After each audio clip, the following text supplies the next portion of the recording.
Whatever's that supposed to be, Ruby? It's a comfort to Mrs. Bridges. For Edward.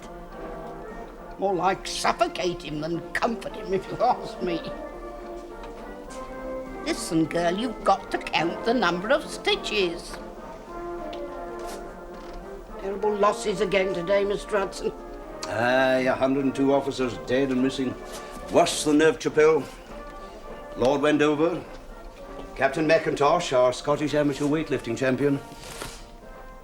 Several officers of the Life Guards. Pray for Captain James every night. So do I, Mrs. Bridges. Daisy, front door. Ruby? Well, if you ask me, we're getting beaten this time, and no mistake. Mrs. Bridges, that is tantamount to defeatism. We're holding our own. Our firm grip on Hill 60. Many successful counterattacks. Well, all I know is that every day this week you've moved that row of pins back. It doesn't look like victory to me. A planned withdrawal to prepared positions isn't a defeat, Mrs. Bridges. It is a sound strategic move. Especially when you've got a salient like we have at Ypres.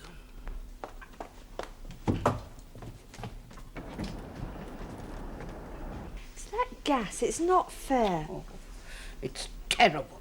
Terrible. God will descend on them for it. It must smell awful. It's a wonder to me it don't go off with a bang. Oh, Ruby, it is not a common coal gas that the Germans are employing, but a chemical asphyxiant. Well, whatever it is, God ought to punish them for it. I think he will, Mrs. Bridges. I think he will. The Germans have forgotten one thing, one very important thing. The prevailing wind is west to east. And once we've got our gas, whoosh! The Hun will be hoist with his own petard, if I may use a military quotation by your greatest poet, Mrs. Bridges. Mr. Hudson? What is it, girl? There's a telegraph boy at the door. Well, Oh, my Lord.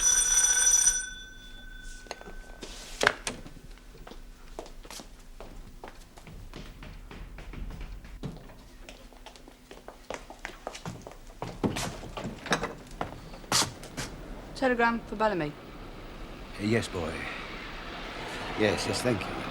Any reply? No.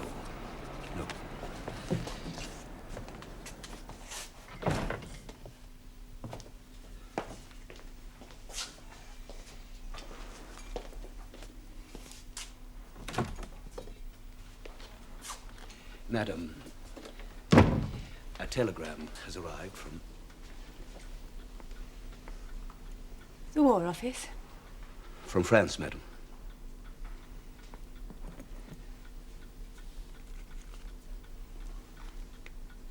Well, thank you, Hudson. That'll be all.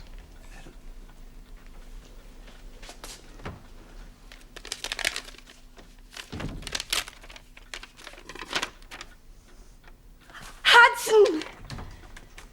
Captain Bellamy. Captain Bellamy's coming home on leave today. Oh, well, madam, that is good news. What time is he expected? Army Post Office, Boulogne. Oh, it doesn't say.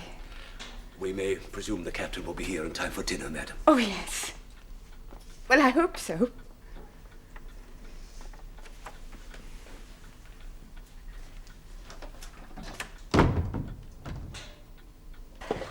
Ruby, go into the larder and fetch me out some sardines.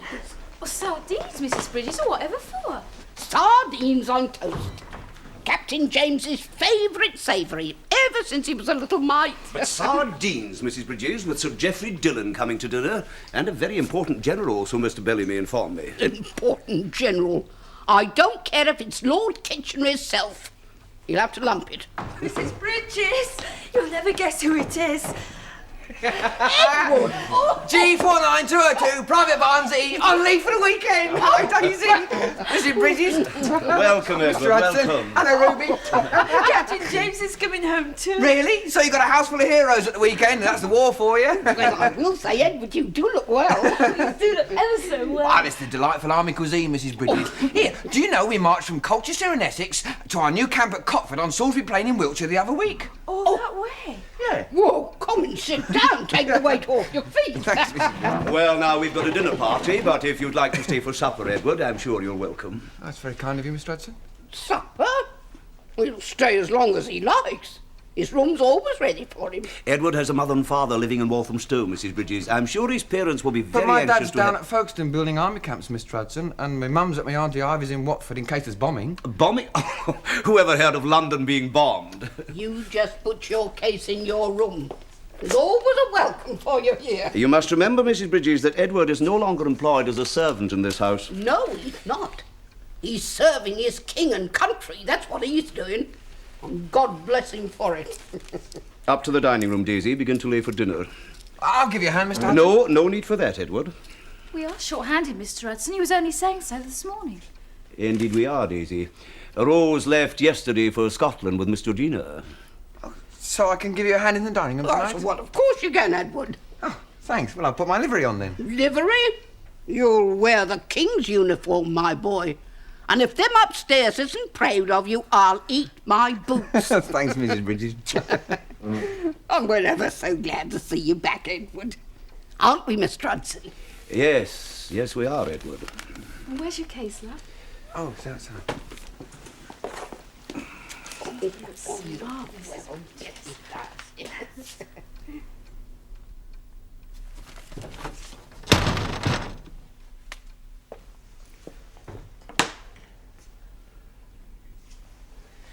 Very nice to have you back, sir. Thank you, Hudson. Anyone home? Mrs. Bellevere's in the morning room, sir. Oh, thank you, Hudson.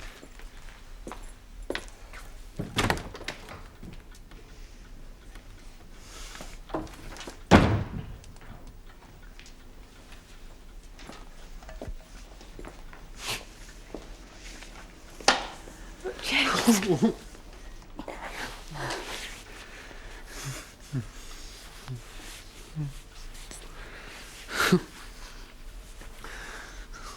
I can hardly believe it. Oh, you look tired. Yes. Would you like a drink? Please.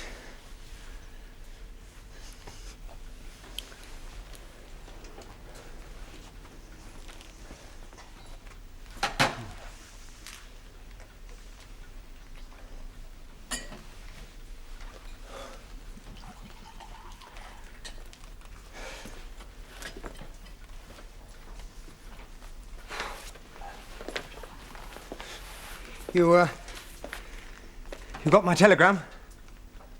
Yes. Don't send any more telegrams, James. Why ever not? People here have come to dread them lately. Oh, my God, I'm sorry. I didn't think. How could you know?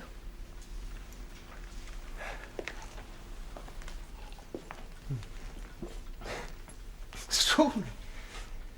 It's like coming home from school. All those people bustling about in the streets. Everything so clean and shiny. Buses, motor cars, theatres.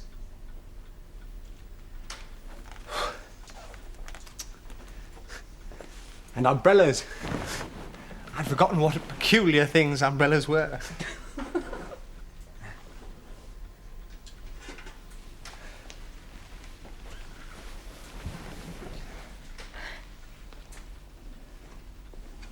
Was it... Well, is it? Very horrible. Horrible, yes, I suppose that's the right word. But it's enormously exciting as well. I mean, each time you go into action, it's a new adventure. It's hard to explain, but you're all keyed up with your own men and your friends all round you. Danger, it doesn't seem real.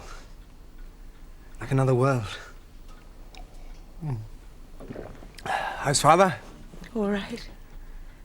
Well, he's pretty well. He's on thousands of committees, but he's champing at the bit because he says he hasn't got a proper war job. There's a lot of plotting going on to topple the government and force a coalition. Georgina's in Scotland, staying with the Mackenzies for a dance. Rosie's gone to Maida. Dance in Scotland. Extraordinary. Father! James! How splendid! What a lovely surprise. I did try to get you at the house. Oh, I've been all over the place today. Well, you all in one piece? Yes, you? Yes, I'm very fit. Good. Well, we must make some plans. You couldn't have come back at a better time. Geoffrey Dillon and General Frankie Nesfield are coming to dine. Geoffrey's got himself well into the thick of it as Northcliffe's lawyer. And you know about Nesfield. He has a certain reputation in the army. Now, don't underestimate him. He's the power behind the throne of the War Office. And he's on our side. Oh, I'm glad to hear that. I mean politically. He'll be damn useful when we get back in, which won't be long now, by the look of things. There's a terrible stink over the naval losses at Gallipoli. Fisher and Winston are hardly talking to each other. Yes, well, talking of stink, I haven't had a bath for a very long time. My dear boy, 2 weeks to be precise in a brewery, and I'm all tears. I'll go get out of these clothes. Oh, hello, Edward. Sir? I'd forgotten you were in the army. Yes, sir, Middlesex Regiment. Jolly good.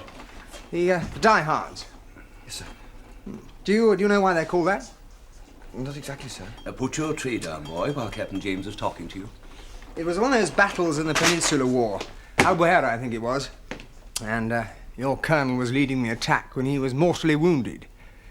And as he lay on the ground dying, he raised himself up, and he waved his hat and he shouted, "Die hard, 57th. Die hard." So you've got quite a reputation to live up to. Yes, sir. I'm just going up to change, Hudson. Oh, yes, sir, your bath is ready. Thank you. I am ashamed of you, Edward. Why, Mr. Hudson? Not even knowing how your regiment came by its name.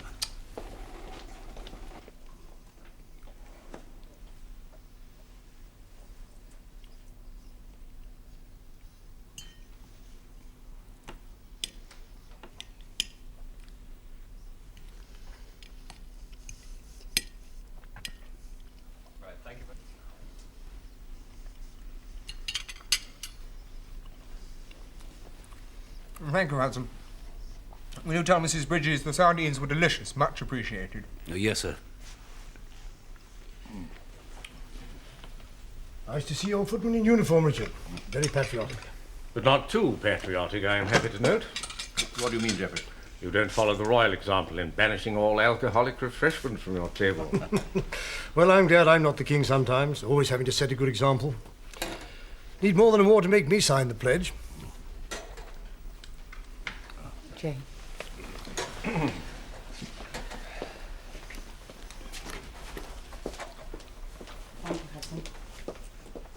Well, some port, Geoffrey. Cigars. What division are you in, Captain Bellamy? Oh, 3rd Cavalry, General. Hoping? Yes. Then you must have been in this last show at Ypres. Very unpleasant, the gas. Yes. Typical treacherous Hun trick. Throwing the Hague Convention out of the window. Thank you. Well, inside the 4 walls of this room, it caused a pretty good panic back here. Caused a pretty good panic out there, General. We were resting at Vlamertinghe. I was on the salient that day on a reconnaissance. Suddenly we saw thousands of these French African troops scooting across the field, shrieking their heads off. Horses, mules, every damn thing. Whole corps of them. I think the Boche was much taken by surprise as we were. The Canadians were splendid, though. Completely saved the day. The French always panic when anything goes wrong. Hysterical people. Well, our gas is ready and better than theirs. No, I don't think it'll have much effect on the war in the end. Don't you? Everybody in Britain's busy making gas masks, including Hazel. Absolutely useless, I believe. As usual, the soldiers have found their own solution. Don't lie down in the trenches. The stuff is heavier than air. It sinks. And I hope this won't put you off your port. The thing to do is to pee on a handkerchief and then tie it round your face. Not much about that in the newspapers, General. And don't blame the newspapers. Blame the censor. It's official policy to feed the public pap. If you want to know how the war's going, don't look at the headlines, look at the casualty lists. What do the troops think of the newspapers? Oh, they just laugh. Ah, brave boys up at the front, all that stuff. I just happened to see tonight's newspaper report on our little show between Ypres and Hill 60 last week. German attack smashed. Successful counterattack drives back weakened enemy. Well, as you know, General, we were the ones who were smashed if anybody was. And they drove us back a good mile. But surely there's nothing wrong with the men? Ah, nothing at all. They're better than the Germans. Tougher, braver, better soldiers. But what remains of the professional British Army is being squandered by a lot of amateurs who don't know their job. Meaning who? Oh, I don't mean the generals, sir. I mean the politicians, the people who are supposed to be running this war. They just don't seem to realise that it's a new kind of war. More like siege warfare than anything else. A war of barbed wire and machine guns, artillery. Guns more than anything else. We had the guns at Neuve-Chapelle. We ran out of shells on the second day. Grenadiers lost 20 officers and 300 men and gained 200 yards. It's a damn scandal. At least we printed Reppington's letter in the Times. And what did Asquith say? There is no truth in the statement that our armies are being crippled by the government's failure to produce the necessary ammunition. Damn lie. He was probably drunk, as usual. If I might give you an example, General. Last Thursday when the Germans attacked, they'd plastered us with shells. Heavies, mediums, everything they had. From 4 Ackemer until 7 when their infantry attacked. There was very little left of our trenches or our wire. And not one single British gun of any sort supported us. I think it was about 2:30 when the Blues made their counterattack that one solitary howitzer started to fire. 1 6-inch Howe, obsolescent since the South African War. I saw it later when we were relieved. I also saw the battery commander sitting on a limber in tears. That's a fine way to win a war. James, we all know about the shortcomings of the War Cabinet. That is why we Tory politicians are determined to replace Asquith with a government of all parties. That's what I tell you this, gentlemen. If any politician, be he Liberal, Tory, or whatever, went up anywhere near the front at the moment, he'd be torn limb from limb. I can imagine how the men must feel, but it isn't just a question of negligence. The problems are colossal. We've got to get industry into full production. Yes. Well, if you'll excuse me, I only got back. Well, of course, my dear boy, of course. General, Sir Geoffrey. Good night, James. Good night, James. Good night.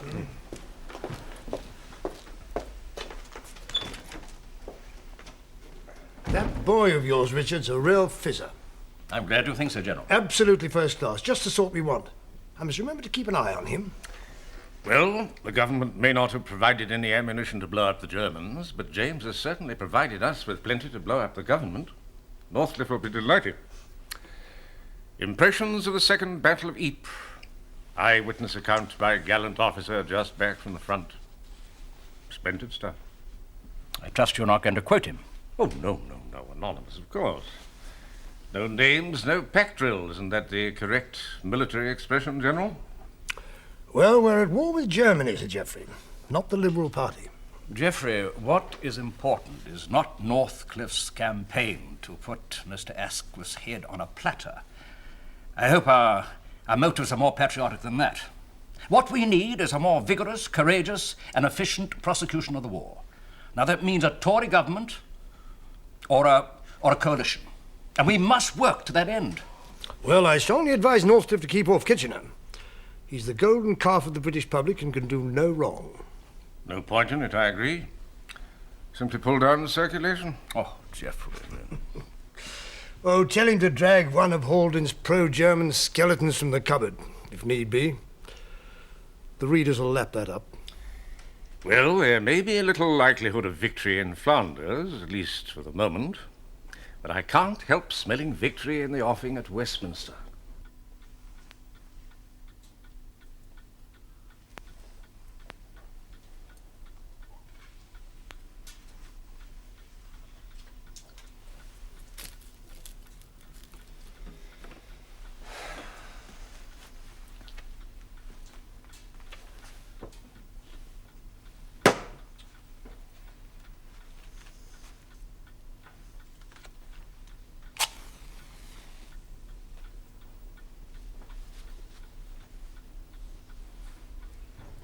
What's the matter? Nothing. How long is your leave? 2 weeks, 10 days. If there's a gale or two in the channel, I might be able to stretch it to 2 weeks. Would you like to get out of London? Yes, I think I would.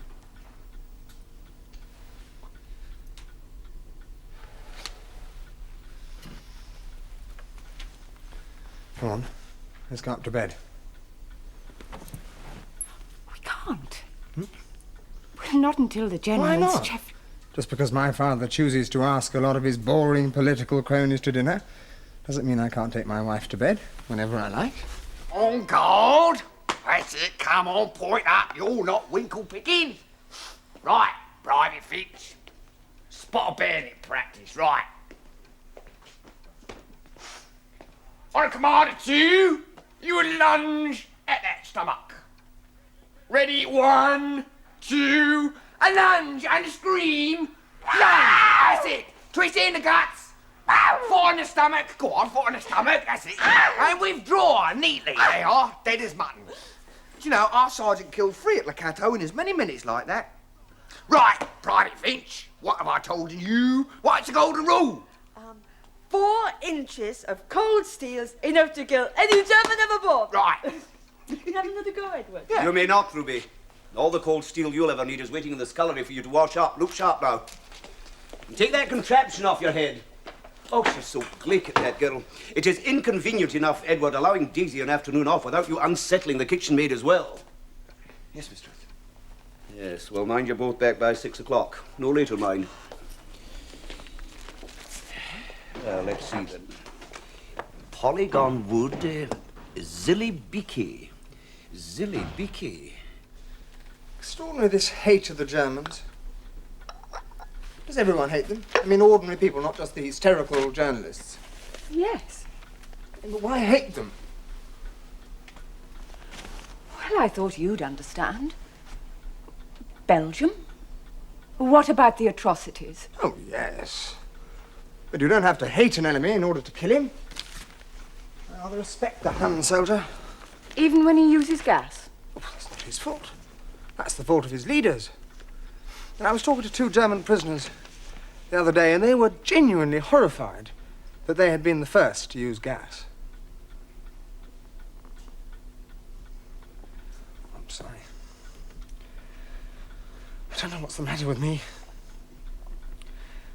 I had planned to be different. Somehow I don't feel I'm living in the real world here. I feel outside. Left behind in a silly sort of way. It's as though everyone was speaking a language that I knew, but didn't understand. Nothing has any flavor. You're still in France? Yes. Sorry. Time for golf. Come on.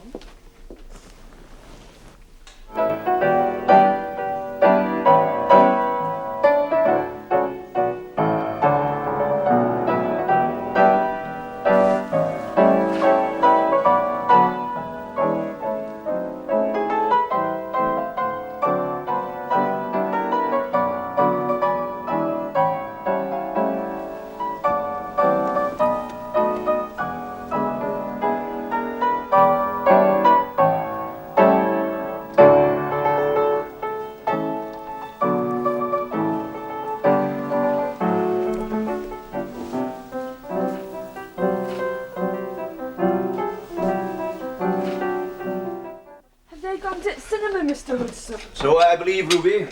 What a way to spend a beautiful spring afternoon. I've never been to cinema. Nor have I, Ruby, nor do I ever intend to. From what I hear, a picture palace is a very unhealthy place and a bad, bad influence on young people. Well, I should like to go. Just once.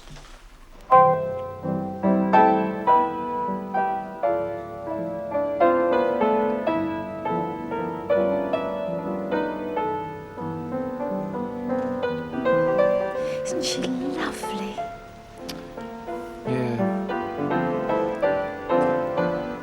Do you want to stay and see the end of this? Yeah. I want to know what happens. You marry her, of course. How do you know? Well, they always do in films. That's silly. It's not.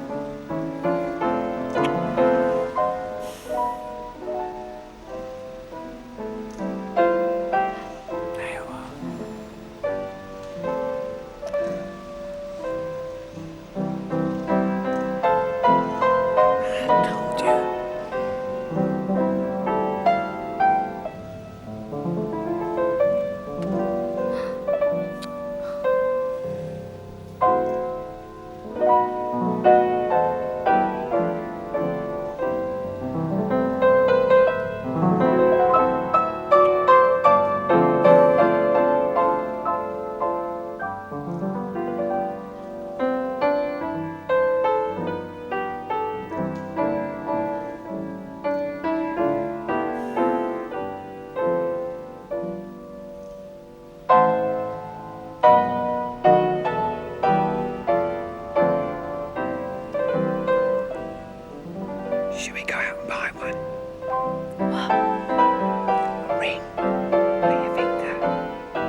stranded, one of his wives in the bath at Blackpool, and another one at Herne Bay.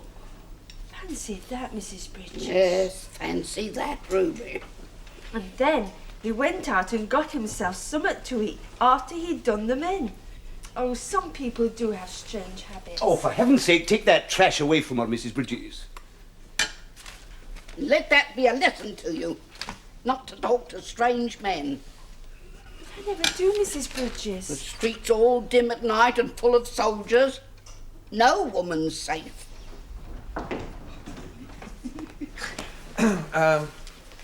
We have an announcement to make. Private Edward Barnes, bachelor, and Miss Daisy. Well, we'll have to have wedding bells peal. Announce their intention to get married. Well, bless my soul. Thanks, Mrs. Bridges. Congratulations, Edward. Thanks, Ruby. I am surprised, Edward, that you should make such an announcement even in jest before you have permission. Oh, Mr. Hudson. But why, Mr. Hudson? My mum and dad knew of my intention. The master and the mistress, Edward. Well, King's my master, and I haven't got a mistress yet. Even though you seem to have forgotten that you were employed in this house for many years, and therefore I would have supposed owe some small sense of loyalty to the Bellamy family, presumably you remember that Daisy is still employed here as an under housemaid. But I don't have to ask anyone, Mr. Hudson, except my commanding officer, so we can get dependence allowance. Well, you wouldn't like Daisy to be turned off without a character now, would you, Edward? Well, who cares, Mrs. Bridges? Look, there are posters in every street saying women are urgently required for war work, and a lot better paid than they are here, too. Edward, you have changed in the army, and considerably for the worse, so it seems. Yes, now that I come to that, I remember when you first came here, there was always that nasty wee streak of insolence there. Oh, Mr. Hudson, things are changing. Can't you see that? The war's changing everything. I do not see that. And I grieve to think of all the years I spent trying to instill into you some sort of sense of propriety. All these years have been completely thrown by the wayside. No, Mr. Hudson. Edward didn't mean it like that, did you, Edward? No, of course I didn't. Well, naturally, Daisy and I were going to go up and tell the family, but that's just the way Mr. Hudson pitched into me like that. Well, I've had enough of that in the army without Mr. Hudson starting. Daisy, up to the morning room, light the fire. I'll go. No, you're a soldier, home and leave. You just sit down. Make yourself comfortable. Smoke, if you will. Enjoy yourself. Daisy, better go up and change.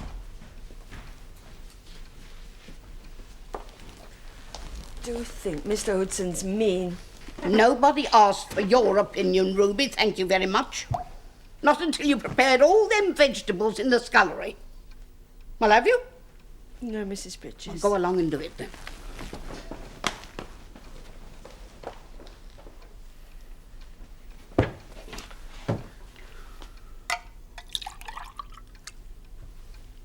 Thanks, Mrs. Bridges.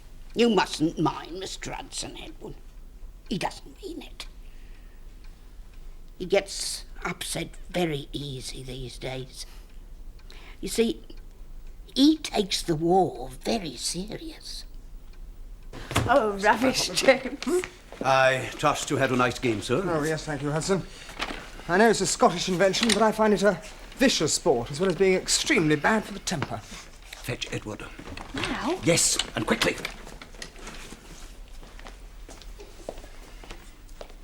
Mrs. Bellamy actually beat me, Hudson. Ah, well, congratulations, madam. Thank you, Hudson.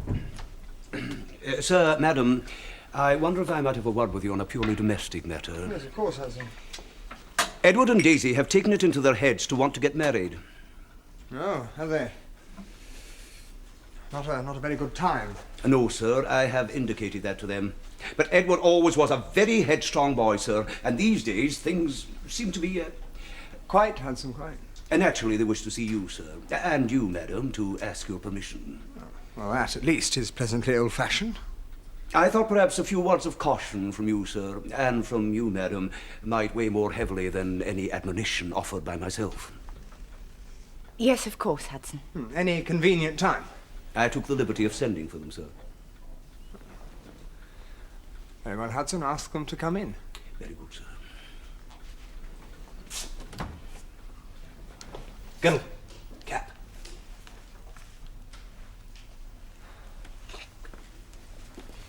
Edward and Daisy, sir, madam. Come in, Edward, come in.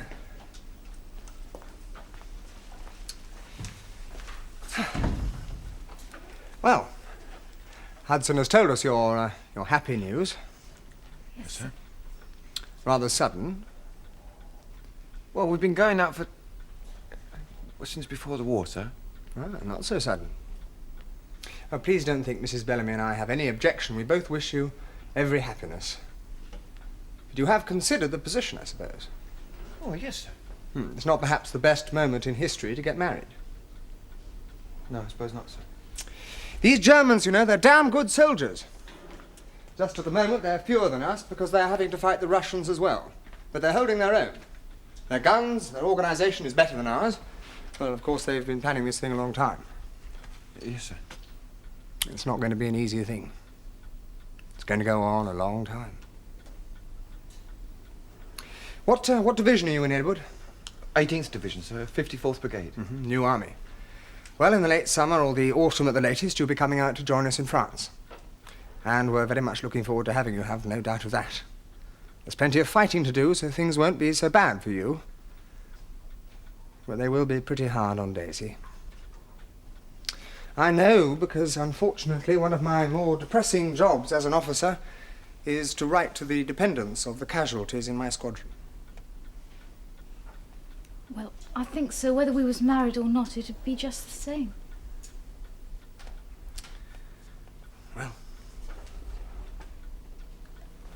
Well, you both have our blessing. And I hope you'll be very happy together. Thank you, Madam. Thank you, Hudson. Sir.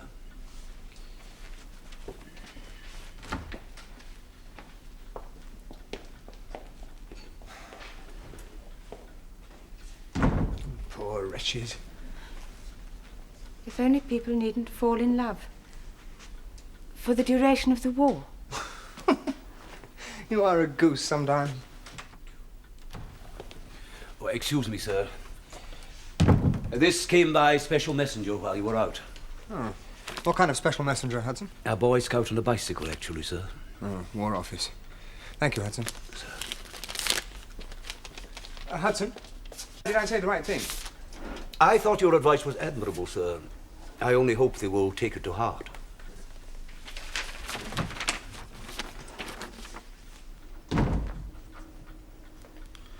You will attend War Staff Course Number 4 at the Staff College, Camberley, prior to being posted to Headquarters 11 Corps BEF, new formation, as a General Staff Officer, Grade 3. Oh, James. Oh, that's wonderful. Nothing wonderful about it. Staff Officer. I'm not going to join the Yellow Brigade. Stuck at a desk with shiny boots, red tabs, miles behind the lines. Not on your life.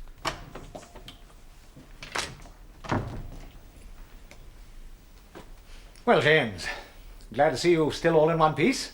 Thank you, Colonel. Sit down. Are you well? Enjoying your leave? Yes, thank you, Colonel. Good, good. But to be quite honest, I'm not very happy about this posting to the staff. Oh, yes, I had a copy of the letter. Quite frankly, I'm rather surprised. I thought you'd be delighted. I imagined it was the result of some judicious string-pulling in high places. It was nothing of the sort, Colonel. It's quite usual these days, I'm sorry to say. I apologize if I misjudged you. It certainly wasn't my recommendation. In that case, Colonel, I would be glad if you would ask them to cancel the posting and allow me to return to regimental duty. Yes, I see. I've taken the trouble, using certain private methods known only to myself, to discover the source of that letter. The military secretary was asked to make that posting personally by a very senior and influential officer on the General Staff. I'm sorry that I can't reveal his name to you, so I couldn't possibly alter it even if I wished. Which, as a matter of fact, I don't. You've seen this, I suppose? No, Colonel. Article in yesterday's Daily Mail. News from the front. Household cavalry officer, home on leave, reveals grave shortage of artillery at Ypres. I don't read the Daily Mail. Nor do I. But apparently the King does, and he is not very pleased, to put it mildly. This has been brought to my attention in no uncertain way. Really, Colonel, I haven't been speaking to reporters. I would never think of it. I honestly believe this has nothing to do with me. Well, I do. You are the only officer in the Household Cavalry on leave who took part in the battle. That is an eyewitness account. All the details, the counterattack by the Blues, the single howitzer gun, it tallies more or less exactly with other reports of the battle. Your father is a distinguished Conservative member of Parliament. And I'm sure that you are neither so misinformed nor so naive not to know that just at the moment the Conservatives are throwing every brickbat they can lay their hands on at the government to try and force a coalition. Yes, Colonel, I did know that. Well, whoever wrote that article, the facts in it are true. That is not the point! Officers in the Household Brigade do not indulge in politics in any form, as you know damn well. And I don't in the least enjoy losing my name to Buckingham Palace any more than I enjoy sitting at its desk while the regiment is fighting in France.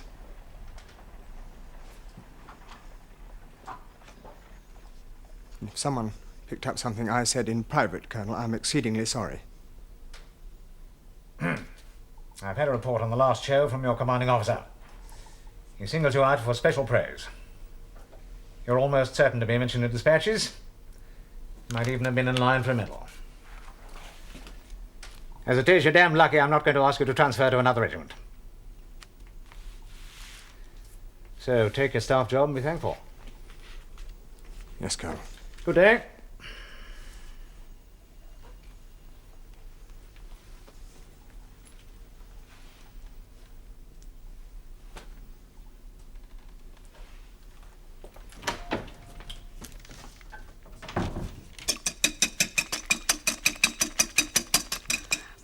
No, Ruby, not like that.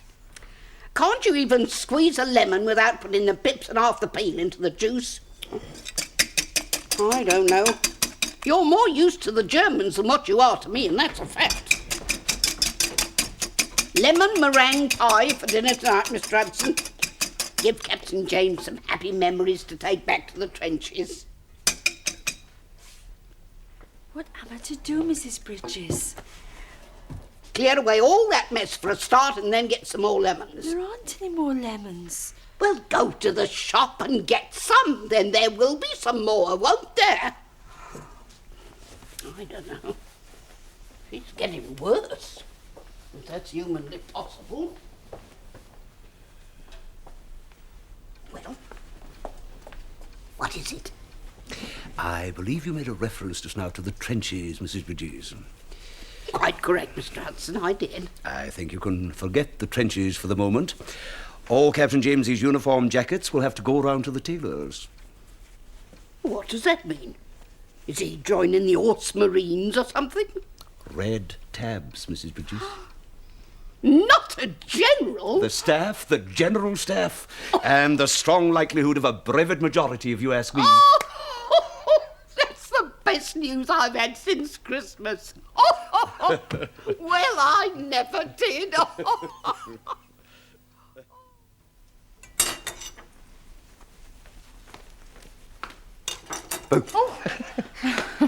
Don't lay for me, love. Oh, I've not. Oh, I'm going out. Where? At the pub? Yeah, see if any of my old mates are there. Nobody seems to want me around here anymore. Oh, don't be so soft. You know I do. Yeah, Mr. Hudson doesn't know. He just makes me feel as though I'm in the way all the time. You're going to get drunk, aren't you? I'm not. Well, it is my last night, you know. Yeah.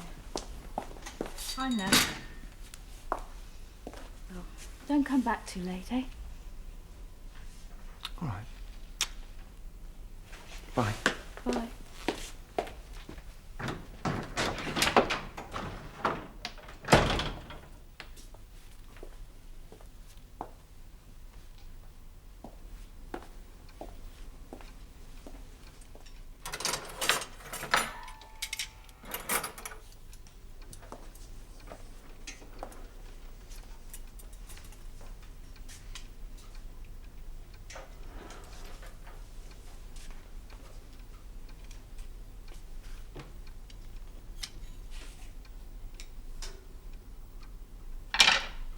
What's the matter with you, Daisy? You look as if you was in another world. I think I was, Mrs. B. Well, I hope it's a better one than this one, anyway. Grave news from Gallipoli. Many casualties. Never rains, but it pours. Oh, James, you can't blame us for being glad that you'll be safe for a while. You know what you said yourself to Edward and Daisy. Well, it is bad just sitting here reading the newspapers, waiting for a letter, or even a telegram. I don't blame you, Hazel. Anyway, it's nothing to do with you. I blame you, Father. You and that slimy Dillon for abusing my good name and using a private conversation held in my dining room in the rotten cause of building your own little empires. That's not true. Making me lose my name with my colonel. It's bloody unfair! And don't tell me you didn't know all about it. I agree Dillon should never have quoted you, even anonymously. But you must realize this article will probably do more for the troops in France than... And for the party. James, you've done your stuff. You've been in the thick of it from the start. And there's certainly nothing dishonourable in accepting a staff appointment. Rather the opposite, I should have thought. Honourable? Being labelled one of Nesfield's bum boys? One of his private little army of spies? Well, damn Nesfield!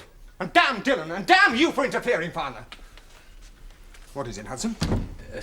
Madam, Sir Geoffrey Dillon has called and wonders if you're at home. No. Yes. Please show him in, Hudson. Very good, madam. Sir Geoffrey Dillon. Oh, Geoffrey. Good evening. Good evening, Richard. Good evening, James, and my congratulations. A little bird has whispered in my ear that you've landed a plum job on the staff. Well done. Well done. Thank you, Sir Geoffrey. Geoffrey, do sit down. Thank you. Have a drink? Well, perhaps a little Scottish wine, as this is rather a special occasion. No. What's so special about it? Thank you.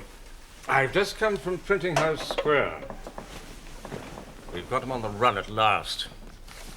I have here a draft of tomorrow's leader in the Times. Geoffrey Dawson let me have a copy. How does it read? Like a death sentence on Asquith. Government incapable of fighting a war, hampering our brave soldiers, thanks to the obstinacy of the War Office in ordering shrapnel shells instead of high explosive. The government will never survive that kind of attack. If you'll excuse me, I'm going away in the morning. I have a lot to do.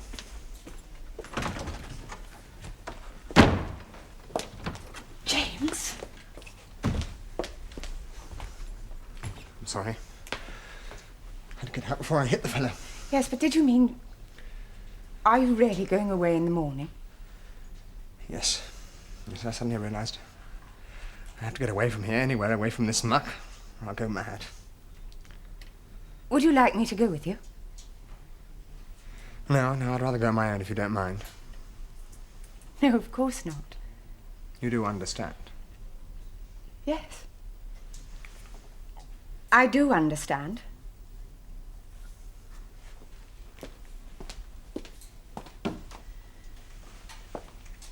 What with this shell business and the Gallipoli disaster? Yes, we're lucky. The Gallipoli thing going wrong just at the right moment. Jackie Fisher's likely to resign, I'm told. Really? Your boy's story couldn't have come at a better moment. Northcliffe's already written to French, you know, urging him to find some way of making the shell shortage public. But, of course, as Commander-in-Chief, he has to be a little wary. Surely our troops in France can make it public themselves. They don't all have the same opportunities that James did, you know.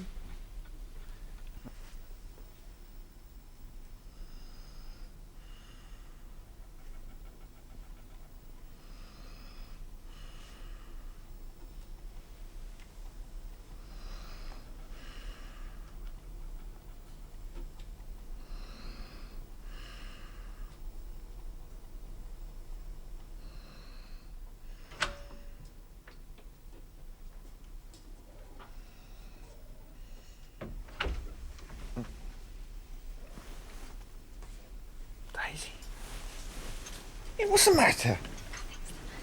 Well, hey, what is it then?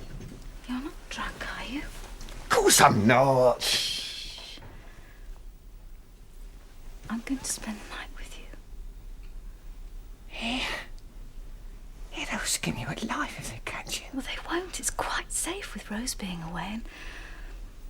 Well, we might not see each other again for ages.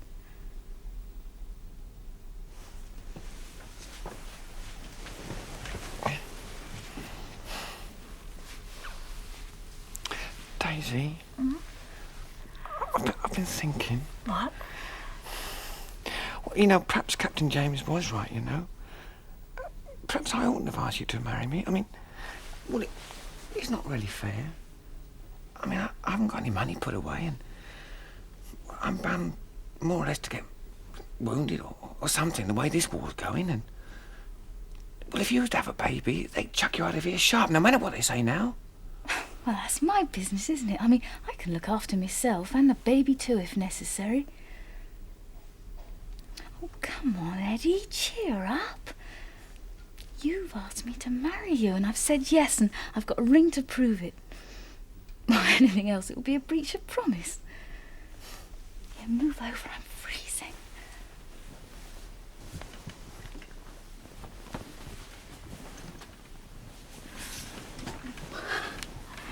Oh, you are cold.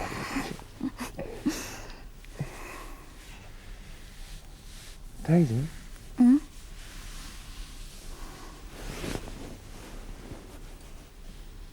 Have you, well, you know, have you ever done it before? Leave off? Of course I haven't. But I know all about it. Don't live 6 in a room in Hoxton for nothing. No doubt you're highly experienced, what with all them country house weekends and parties and foreign maids and that. Oh, that was just talk. You know, that was just jokes.